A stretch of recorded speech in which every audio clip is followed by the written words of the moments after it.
नमस्कार. मी प्राध्यापक विभाग प्रमुख ASC कॉलेज रामानंदनगर. आज आपण BA भाग 2 इतिहास पेपर नंबर 4 सेमिस्टर नंबर 3 आणि पेपरचं नाव आहे भारताचा इतिहास. 1757 ते 1857 असा हा आपल्या या पेपरचा कालखंड आहे. या पेपरमध्ये आपण प्रकरण 4 पाहणार आहोत, कंपनी सरकार विरुद्धचं बंड. या प्रकरणामध्ये 1857च्या उठावाच्या अपयशाची कारणे हा आपण त्यातला एक पॉइंट पाहणार आहोत. 1857चा उठाव हा आपल्या भारताच्या स्वातंत्र्य लढ्यातील एक फार महत्वाचा असा घडून गेलेला प्रसंग किंवा घटना आहे आणि त्याला आपल्या इतिहासामध्ये, भारताच्या इतिहासामध्ये महत्वाचं स्थान असल्याचे दिसून येते. 1757 मध्ये प्लासीचं युद्ध हे बंगालमध्ये सिराजउद्दौला आणि इंग्रज यांच्यामध्ये झालेलं आहे आणि या इंग्रजांनी त्या सिराजउद्दौलाचा पराभव करून खऱ्या अर्थानं आपली राजकीय सत्ता भारतामध्ये तिथं सुरुवात केली. जवळपास 1757 ते 1857 पर्यंत 100 वर्षामध्ये संपूर्ण भारतामध्ये आपली सत्ता निर्माण करण्याचा, आपलं राज्य साम्राज्य निर्माण करण्याचा त्यांनी प्रयत्न केलेला आहे. व्यापार करत करत सगळं राज्य आपल्या ताब्यामध्ये घेऊन सर्व बाजूनी या भारतीय लोकांच्यावर अन्याय, अत्याचार, शोषण करण्याचा त्याला प्रयत्न केलेला होता. आणि या शोषणामध्ये संस्थानिक असतील, जमीनदार असतील, शेतकरी असतील, कामगार असतील, सैनिक असतील, व्यापारी, ब्राह्मण, मौलवी या सगळ्या लोकांना त्याच्यामध्ये कळत न कळत याचा त्रास झालेला होता. अशा ह्या ब्रिटिशांनी या भारतामध्ये आपलं सर्वांगीण अशा पद्धतीचं वर्चस्व निर्माण करून वेगवेगळ्या पद्धतीचं धोरण, आर्थिक असेल, सामाजिक असेल, धार्मिक, प्रशासकीय असेल, सगळं धोरण हे ब्रिटिशांनी आपल्या भारतीय लोकांच्यावर शोषणाच्या माध्यमातून निर्माण केलं होतं आणि त्यामुळं या भारतीय लोकांच्या मनात असणारा जो असंतोष होता, हा प्रचंड असंतोष हा वाढत गेला होता. आणि त्यातूनच मग आपल्याला लक्षात येईल की 1857 मध्ये भारत किंवा भारतीय लोक आणि ब्रिटिश यांच्यामध्ये हा उठाव झालेला आहे. या उठावाला अनेक कारणं ही कारणीभूत आहेत आणि या कारणांचा जर आपण विचार केला तर राजकीय कारणं असतील, सामाजिक, आर्थिक, धार्मिक, प्रशासकीय वगैरे वगैरे. तर अशा ह्या कारणांच्या माध्यमातून त्या ठिकाणी हा उठाव झाला. मात्र या सगळ्या उठावामध्ये भारतीय लोकांना ब्रिटिशांच्या पुढं त्या ठिकाणी पराभव होणे आपण किंवा अपयश होणे आपण हा पत्करावा लागलेला आहे. तर अशा ह्या भारतीय लोकांना 1857च्या उठावामध्ये अपयश का आलं, अशा ह्या अपयशाचा आपल्याला इथं कारणांचा आढावा घ्यायचा आहे. तर यामधील आपल्याला जे पहिलं कारण आहे, तर ते पहिलं कारण म्हणजे उठावाचे मर्यादित क्षेत्र. भारतामध्ये 1857 मध्ये हा ब्रिटिशांच्या विरोधात झालेला उठाव, हा उठाव तसा पाहिला तर फारच मर्यादित क्षेत्रामध्ये झालेला होता. उत्तर भारत आणि दक्षिण भारत या दोन महत्वाच्या विभागामध्ये त्याचं प्रमाण हे कमी अधिक स्वरूपामध्ये दिसून येते. परंतु हा उठाव दडपून काढण्यासाठी या ब्रिटिशांनी त्या ठिकाणी मोठ्या प्रमाणामध्ये आपल्या सर्व बाजूंचा युक्त्यांचा होण्यावर त्यांनी इथं वापर केलेला होता. या 1857च्या उठावामध्ये ज्या क्रांतिकारकांनी भाग घेतलेला होता, त्या क्रांतिकारकांनी त्या ठिकाणी काय केलं होतं की आपली प्राणाची बाजी लावण्याचा प्रयत्न केला, परंतु त्या ठिकाणी त्यांना अपयश आलं. कारण का, तर आपल्याला असं दिसतंय की एकूण जो भारतात झालेला हा उठाव होता, हा एकूण भारताच्या किंवा देशाच्या 1/6 भागामध्ये झालेला होता. 1/6 भागामध्ये हा उठाव झालेला होता. तर या उठावामध्ये एकूण भारताच्या 1 लोकांनी त्या ठिकाणी काय केला होता, सहभाग हा घेतलेला होता. पंजाब म्हणा किंवा राजस्थान, काश्मीर, नेपाळ, महाराष्ट्र, म्हैसूर, मद्रास, गुजरात इत्यादी भागामध्ये उठावाचं प्रमाण फारच कमी होतं आणि त्यामुळं ही तटस्थ राहिलेली किंवा या लोकांनी उठावामध्ये सहभाग न घेतल्यामुळं किंवा मर्यादितच भागामध्ये त्या ठिकाणी उठाव झाल्यामुळं त्या ठिकाणी ब्रिटिशांना हा उठाव मोडून काढणं काय झालेलं आहे, शक्य झालेलं आहे. म्हणजे एकंदरीत आपल्याला या ठिकाणी असं लक्षात येते की भारतीय लोकांचा हा जो उठाव होणे आपण हा उठाव मोडून काढून भारतीयांना पराभूत करणं ते ब्रिटिशांनी साध्य केलं दिसून येते. त्यातलं अपयशाचं दुसरं कारण आहे तर ते म्हणजे लोकक्रांती झाली नाही. मगाशी मी म्हटलं की एकूणच भारतातील 1 दशांश लोकांनी त्या ठिकाणी भाग घेतलेला होता. म्हणजे खऱ्या अर्थानं सर्व लोकांनी क्रांती करायला पाहिजे होती किंवा जनक्रांती, लोकक्रांती म्हणतो आपण ना, ती तशी त्या ठिकाणी झालेली नव्हती. आणि ज्यांनी कोणी याच्यामध्ये भाग घेतलेला होता ते सुद्धा लोक ही मर्यादित होती. अशी कोण होती लोक? तर जहागीरदार असतील किंवा जमीनदार असतील किंवा संस्थानिक असेल, ही लोक आपल्या गेलेल्या जहागीर असेल, वतन असेल, पद असेल किंवा आणखीन काही जप्त झालेलं असेल, तर ते मिळवण्यासाठी ह्या ब्रिटिश लोकांनी काय केलं होतं, की थोडंसं आपलं आक्रमक धोरण ब्रिटिशांच्या विरुद्ध राबवलेलं होतं. परंतु इथं आपल्याच लक्षात येईल, की हे सगळं करत असताना सर्वसामान्य लोक थोडीशी भीतीमुळे तटस्थ राहिले होते. आणि त्याचबरोबर आपल्या लक्षात येईल, की शीख असतील, शिंदे असतील, निजाम असतील, राजपूत असतील किंवा अन्य होळकर सारखी म्हणूया आपण, पतिया किंवा कपूरथाना अशा ठिकाणच्या संस्थाकांनी त्या ठिकाणी काय केलं होतं, ब्रिटिशांना सहकार्य केलं होतं. आणि म्हणून मग आपल्याला लक्षात येईल, की ही सगळी मंडळी म्हणूया आपण ती तटस्थ राहिली. त्यांनी सर्वसामान्य जनतेला त्या ठिकाणी विश्वासात घेऊन त्या ठिकाणी लढायला पाहिजे होतं, परंतु तसं त्या ठिकाणी ते झालेलं नाही. आणि परिणामी आपल्याला लक्षात येईल, की यामुळे त्या ठिकाणी काय दिसतंय, की लोकक्रांती झाली नाही. आणि लोकक्रांती झाली नाही म्हणजेच तिथं त्या ठिकाणी काय झाला, की ब्रिटिशांना उठाव मोडून काढणं शक्य झालेलं आहे.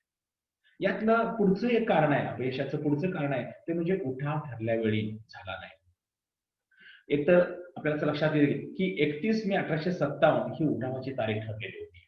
31 मे 1857 ही उठावाची तारीख ठरलेली होती. मात्र या ठरलेल्या तारखेपूर्वीच त्या ठिकाणी उठाव झालेला होता. आणि उठाव का झाला? तर आपल्याला लक्षात येईल, की बराकपूरच्या छावणीमध्ये आणि त्याचबरोबर मेरठच्या छावणीमध्ये आकस्मिक अशी घटना घडलेली होती. काय आकस्मिक घटना घडली होती? तर ते कारतूस प्रकरण होतं. कारतूस प्रकरण. कारतूस प्रकरण म्हणजे काय?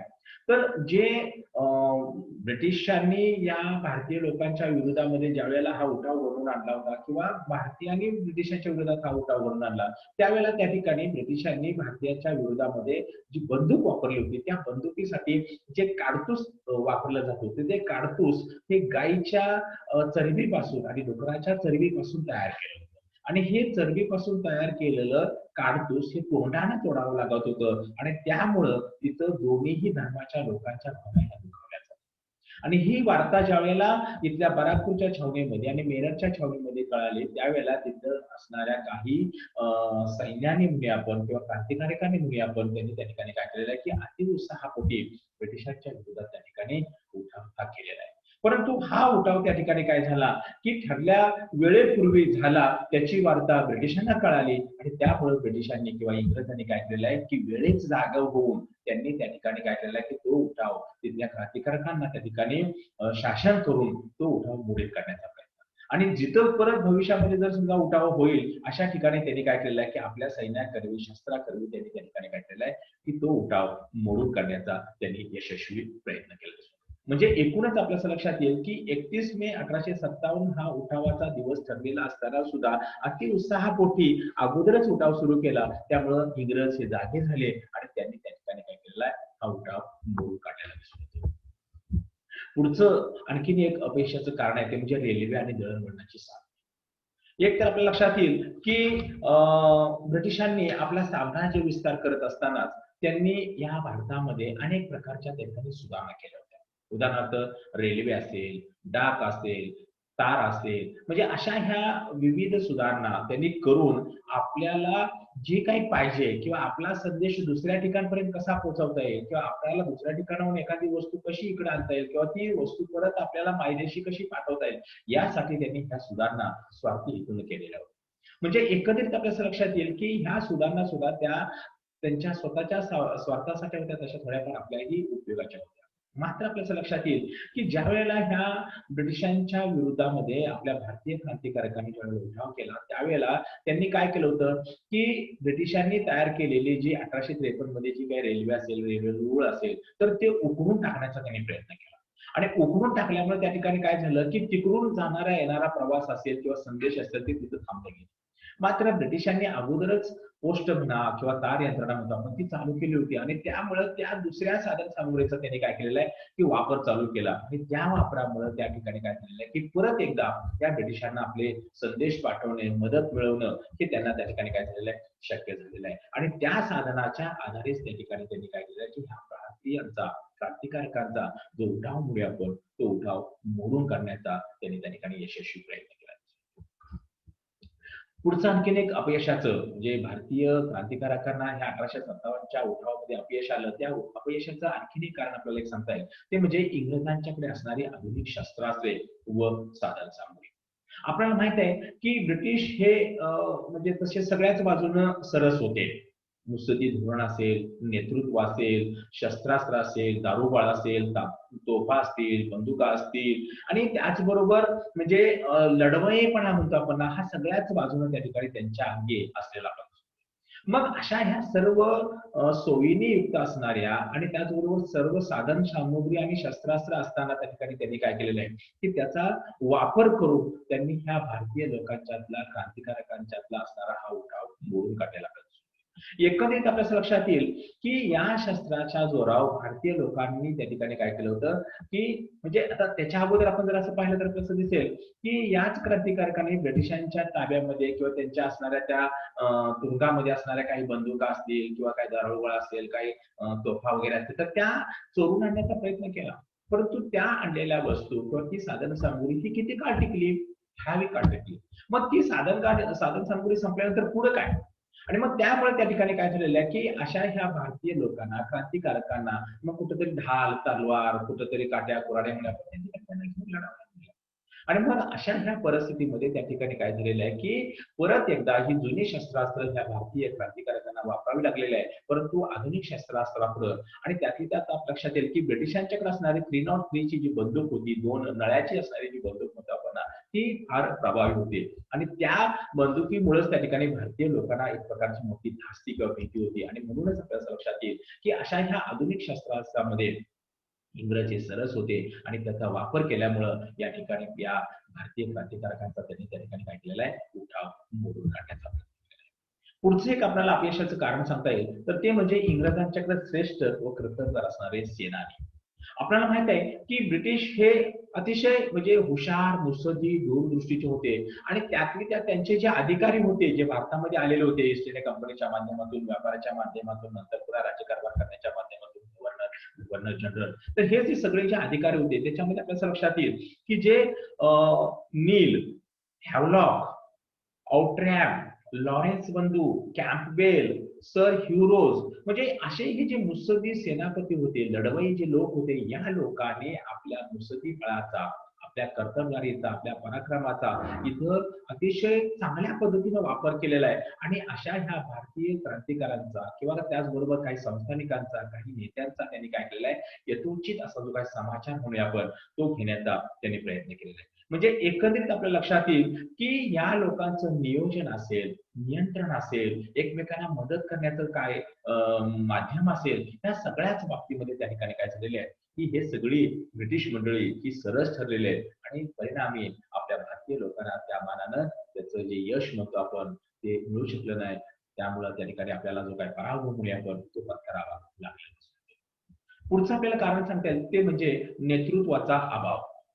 मी आता म्हटलं की जशी ही कर्तबगार जशी सेनानी माणसं होती तशीच त्या ठिकाणी कर्तबगार असे असणारे जे काही त्यांचे जे नेते होते त्या नेत्यांच्यामुळं गव्हर्नर जनरलच्यामुळं त्या ठिकाणी त्यांनी काय केलं होतं की अतिशय नियोजनबद्ध पद्धतीनं त्या ठिकाणी त्याचं नियोजन करून त्या ठिकाणी हल्ला केलेला होता आणि या हल्ल्यापुढं त्या ठिकाणी भारतीय लोक भारतीय क्रांतिकारक हे त्या ठिकाणी कुचकामी ठरलेले. आपल्या भारतीय लोकांच्या मध्ये जे नेतृत्व करणारी जी मंडळी होती किंवा आपल्या या भारतीय लोकांच्या मध्ये असणारा नेतृत्वाचा अभाव म्हणजे त्यामध्ये कोण होतं म्हणजे आपल्याच्या लक्षात येईल की तात्या टोपे असेल नानासाहेब असेल किंवा बहादूरशाह असेल किंवा झाशीची राणी लक्ष्मीबाई असेल जिनत महल असेल म्हणजे अशा ह्या ज्या काही नेतृत्व करणाऱ्या लोकांच्या मध्ये नेतृत्व करण्याची जी काही धाडसी वृत्ती होती किंवा सर्वसामान्य लोकांना त्या ठिकाणी सामावून घेण्याची त्यांच्याकडे असणारी जी काही कला म्हणतो आपण ना ही त्यांच्याकडे नव्हती.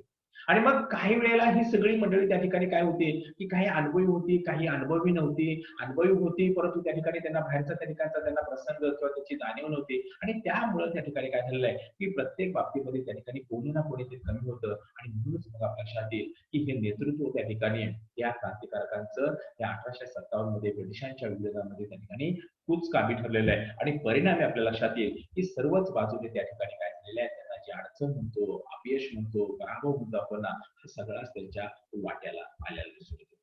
पुढचं आणखीन एक अपयशाचं कारण सांगता येईल ते म्हणजे उठाव करणाऱ्यांच्या बेशिस्त आणि लुटालूट होती. म्हणजे जे भारतीय क्रांतिकारक म्हणूया आपण किंवा जे उठाववाल्याची मंडळी होती ना, ही मंडळी त्या ठिकाणी काय करत होती, की उठाव करत होती.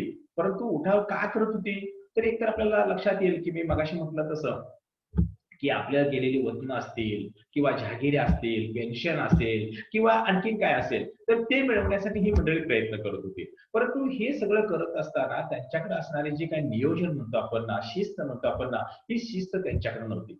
उलट हे बेशिस्तपणे आपला हेका करून त्या ठिकाणी काय करत होते, की लोकांना म्हणजे धाक दडपशाही करण्याचा प्रयत्न. वेळ प्रसंगी आपल्याकडे पैसा जर नसेल ना, तर ते आसपासच्या लोकांच्याकडून, जनतेकडून किंवा अन्य जी काही सरदार मंडळी होती, त्यांच्याकडून त्या ठिकाणी काय करत होती, ते वसूल करत होते.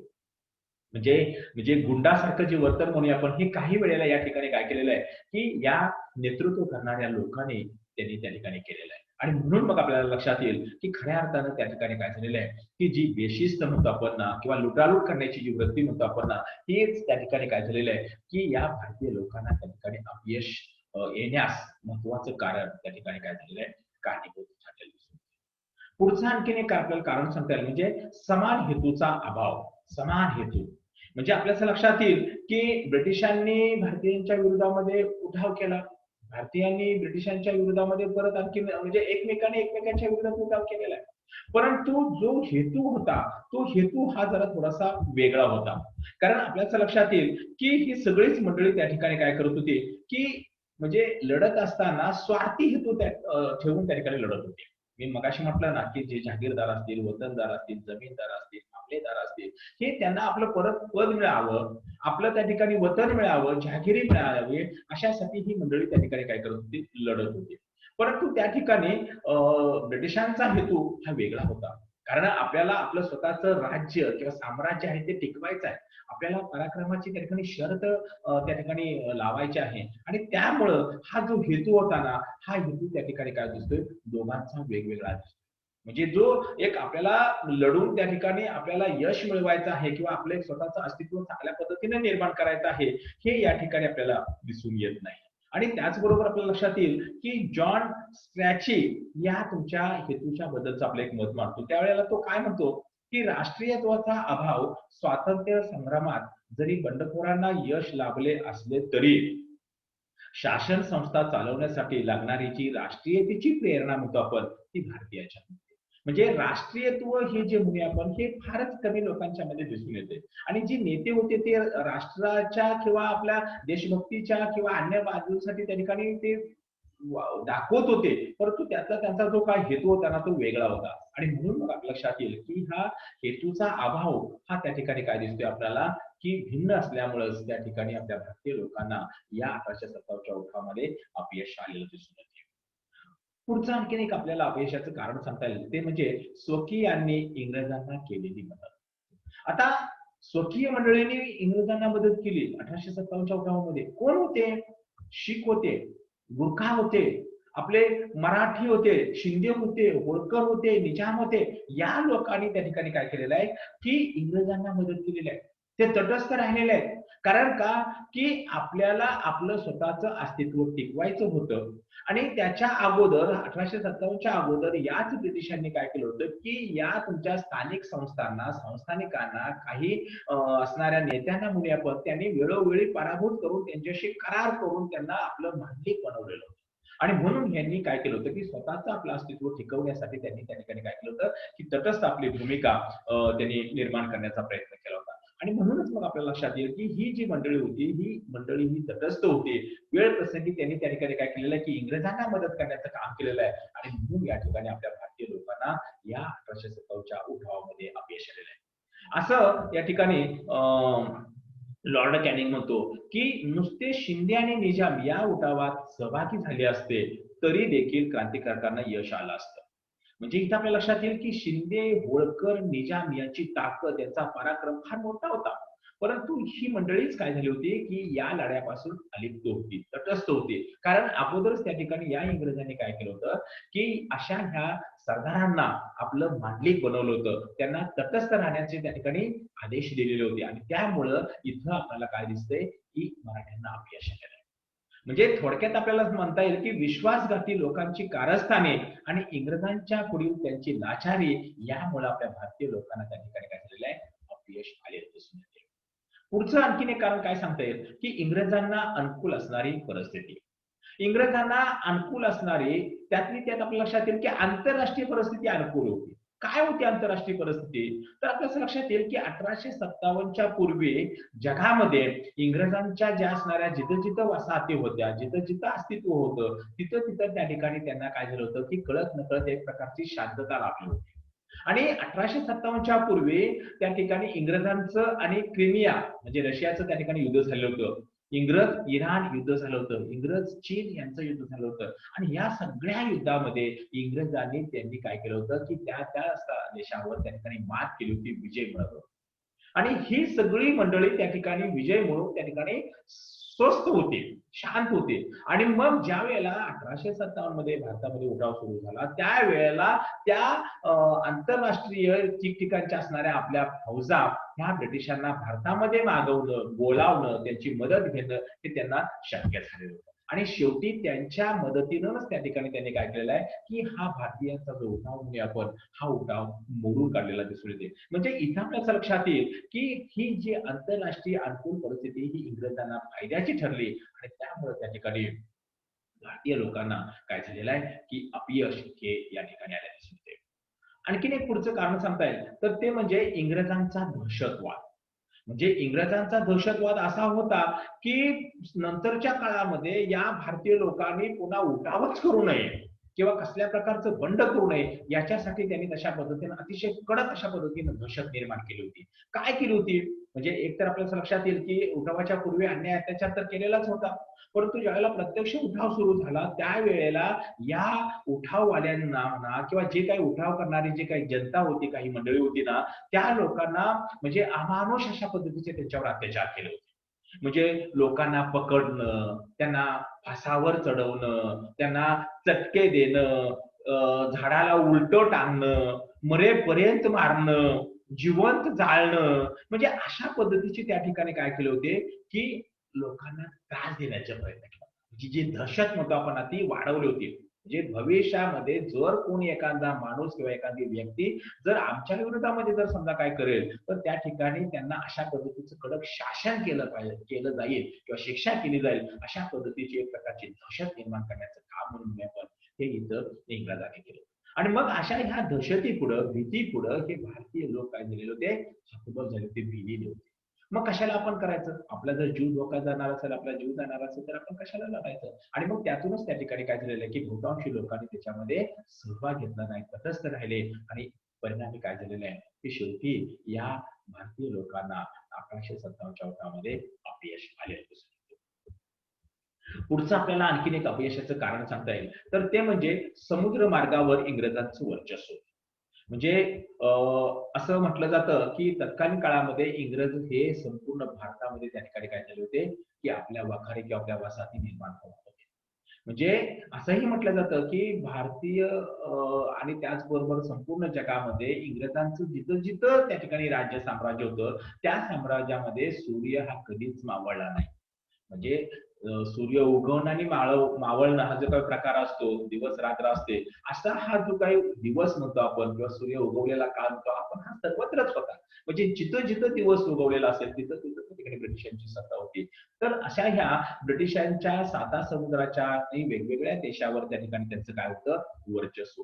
संपूर्ण जो काही समुद्र म्हणतो आपण ना, हा समुद्र सुद्धा त्यांच्या ताब्यात होता. आणि तत्कालीन काळामध्ये आपल्याला लक्षात येईल की आपल्या भारताचा जर विचार केला तर पूर्व पश्चिम समुद्रावर त्या ठिकाणी त्यांचं वर्चस्व होतं, हिंदी महासागरावर त्या ठिकाणी त्यांचं वर्चस्व होतं, बंगालच्या उपसागरावर त्यांचं वर्चस्व होतं. आणि अशा ह्या वर्चस्वाच्या माध्यमातून त्यांनी त्या ठिकाणी काय केलं होतं की ठिकठिकाणून त्यांना त्या ठिकाणी परकीय मदत मिळाली होती, भारतीयांना मदत मिळणार नाही अशा पद्धतीची असणारी त्या ठिकाणी त्यांनी काय केली होती की योग्य अशी जी काही काळजी म्हणून आपण ती त्यांनी घेतलेली होती. म्हणजे एकंदरीत आपल्या असं लक्षात येईल की अशा ह्या सगळ्या त्यांच्या विचारामुळे म्हणूया आपण किंवा अशा ह्या त्यांच्या नियोजनामुळं वर्चस्वामुळं त्या ठिकाणी भारतीय लोकांना अपयश आलं असंच आपल्याला या ठिकाणी म्हणावं लागेल. पुढचं आणखीन एक आपल्याला अपयशाचं कारण सांगता येतं ते म्हणजे इंग्रजांचा दुष्प्रचार. इंग्रजांचा दुष्प्रचार काय होता? म्हणजे ज्यावेळेला 1857चा उठाव सुरू झाला, त्या उठावाच्या वेळेला इंग्रजांनी ह्या भारतीय लोकांच्यात, नेत्यांच्यात, क्रांतिकारकांच्यात फूट पाडण्याचा प्रयत्न केला. म्हणजे हिंदू मुस्लिम असतील तर त्यांच्यात मध्ये काय केलेलं आहे, फूट पाडली, त्याच्यामध्ये दरी निर्माण करण्याचा प्रयत्न केला.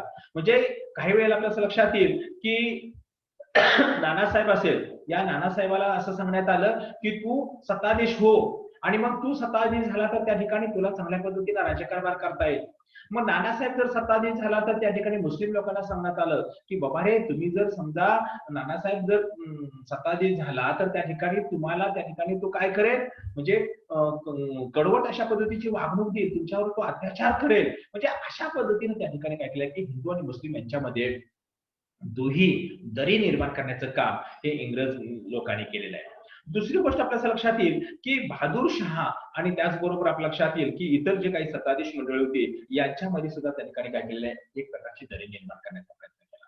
म्हणजे तुम्ही सगळी मंडळी एक होणार नाही किंवा त्या ठिकाणी तुमच्यामध्ये कशी फूट पडेल, तुमच्यामध्ये कशा पद्धतीनं एकमेकांच्या विरोधात त्या ठिकाणी आक्रमक अशा पद्धतीनं विचार आणि त्याचबरोबर धोरण निर्माण होईल, अशासाठी त्या ठिकाणी ब्रिटिशांनी काय केलेलं आहे, एक वातावरण निर्मिती केली आहे किंवा तशा पद्धतीनं त्या ठिकाणी त्यांनी प्रचार आणि प्रसार केला.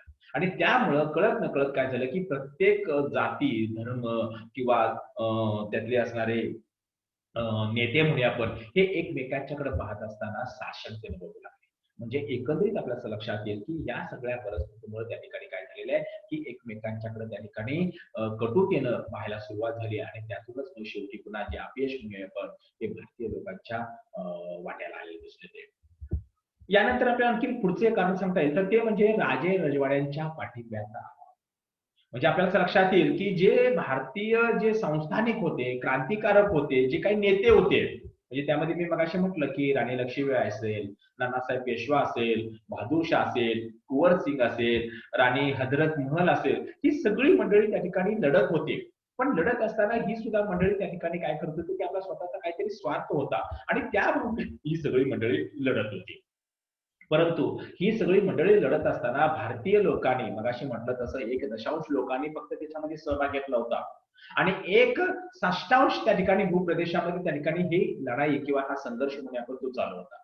म्हणजे अशा ह्या भारतामधील त्यातली त्या दक्षिण भारतामध्ये आपलं असं म्हणता येईल की मोठ्या प्रमाणामध्ये तटस्थता म्हणतो आपण, शांतता म्हणतो आपण, ती अस्तित्वात होती. मग ते त्याच्यामध्ये आपल्या असं लक्षात येईल की कोल्हापूर असेल, सातारा असेल, काही भागामध्ये झालेलं आहे, परंतु त्या मानानं जे व्हायला पाहिजे होतं प्रमाण ते त्या ठिकाणी झालेलं नाही. म्हणजे शिंदे असतील, होळकर असतील, निजाम असतील किंवा त्याचबरोबर त्या ठिकाणचे असणारे शीख असतील किंवा ग्वाल्हेरचे शिंदे असतील, या लोकांनी काय केलं होतं की आपली तटस्थ भूमिका निर्माण ठेवली. त्यांनी त्या ठिकाणी काय केलं होतं की वरील राजांना किंवा त्या ठिकाणच्या असणाऱ्या नेत्यांना त्यांनी त्या ठिकाणी पाठिंबा दिलेला. आणि मग ह्या सगळ्या लोकांच्या पाठिंब्याच्या अभावामुळेच त्या ठिकाणी एकजूट म्हणतो आपण, एकसंघ अशी जी लढाई म्हणतो आपण ना, ती होऊ शकली नाही आणि परिणामी त्या ठिकाणी काय झालेलं आहे की आपल्याला इथं जे अपयश म्हणतो आपण, ते अपयश या ठिकाणी आलेलं दिसून येते. आणि त्यातलं शेवटचं आपल्याला जे अपयशाचं कारण सांगता येईल ते म्हणजे दक्षिण भारतातील शांतता. म्हणजे उत्तर भारतामध्ये ज्या प्रमाणात त्या ठिकाणी संघर्ष म्हणूया आपण किंवा जो उठाव म्हणतो आपण किंवा जे बंड झालेलं होतं, त्या मानाने दक्षिण भारतामध्ये झालेलं नव्हतं. मी मगाशी म्हटलं तुम्हाला की कोल्हापूर असू दे, सातारा असू देत, नाशिक असू दे किंवा नरगुंद संस्थान असू देत, नागपूर असू देत, बडोदा असू देत, तर अशा ह्या भागामध्ये सुद्धा त्या ठिकाणी काय झालं होतं की काही अंशी त्या ठिकाणी म्हणजे लढलेले होते, पण बहुतांशी त्या ठिकाणी ही मंडळी सगळी तटस्थ होती. आणि त्यातली त्यात आपल्याला लक्षात येईल की ज्यावेळेला तात्या टोपे हा ज्यावेळेला लढत होता, नेतृत्व करत होता, त्यावेळेला ब्रिटिशांच्या पुढे त्या ठिकाणी तो म्हणजे हतबल झालेला होता आणि हतबल होऊन त्या ठिकाणी त्यानं अनेकांची मदत मागण्याचा प्रयत्न केला, परंतु त्याला अनेकांनी मदत केलेली नाही. आणि त्यामुळेच त्या ठिकाणी काय झालेलं आहे आणि त्यातल्या त्यात तो दक्षिणेमध्ये आलेला होता. म्हणजे आपल्या असं लक्षात येईल, की तो दक्षिणेमध्ये म्हणा किंवा तुमच्या हैदराबादमध्ये म्हणा किंवा त्याचबरोबर तुमच्या नागपूर, बडोद्याकडे म्हणूया आपण, हा तात्या टोपे येऊन गेला. त्याला मदत त्याला मिळालेली नाही आणि परिणामी आपल्या लक्षात येईल, की दक्षिण भारतामध्ये कंप्लीट शांतता जी म्हणतो आपण ना, ती अस्तित्वात असल्यामुळं त्या ठिकाणी जी असणारी जी उठावाची जी तीव्रता म्हणतो आपण, ती त्या ठिकाणी दिसू शकली नाही. आणि परिणामी आपल्या असं लक्षात येईल, की मोठ्या प्रमाणामध्ये असणारं जे अपयश म्हणतो आपण ना, ते अपयश आपल्याला भारतीय लोकांना करणार. थोडक्यात आपल्याला त्याचं जर मूल्यमापन जर करायचं म्हटलं तर आपल्या असं लक्षात येईल, की 1857चा हा उठाव हा आपल्या भारतीय राजकारणातला त्याचबरोबर आपल्या स्वातंत्र्य लढ्यातील महत्वाचा असा एक टप्पा आहे. मैलाचा दगड आहे. त्याचबरोबर महत्वाचा असा प्रसंग आहे. महत्वाची अशी ही एक गोष्ट आहे. आणि त्यामुळं आपल्याला या 1857च्या उठावामध्ये आपण लढून सुद्धा त्या ठिकाणी आपल्याला अपयश आलं. फार मोठ्या प्रमाणामध्ये आपली हानी, नुकसान होतं आपले. त्याचबरोबर त्या ठिकाणची असणारी जी अप्रतिष्ठा होतं आपली ती झालेली आहे. परंतु इथं आपल्याला ही जी घटना असेल, हे अपयश असेल, हे शेवटी नाविलाजास्तव त्या ठिकाणी हे पचवावं लागलेलं आहे आणि त्यामुळं आपल्या भारतीय लोकांना न विसरण्यासारखा हा 1857चा उठाव आहे. या उठावाच्या अनुषंगानं आपण वरील सगळी माहिती आपण व्यवस्थितपणे ऐकलेली आहे. त्याबद्दल धन्यवाद.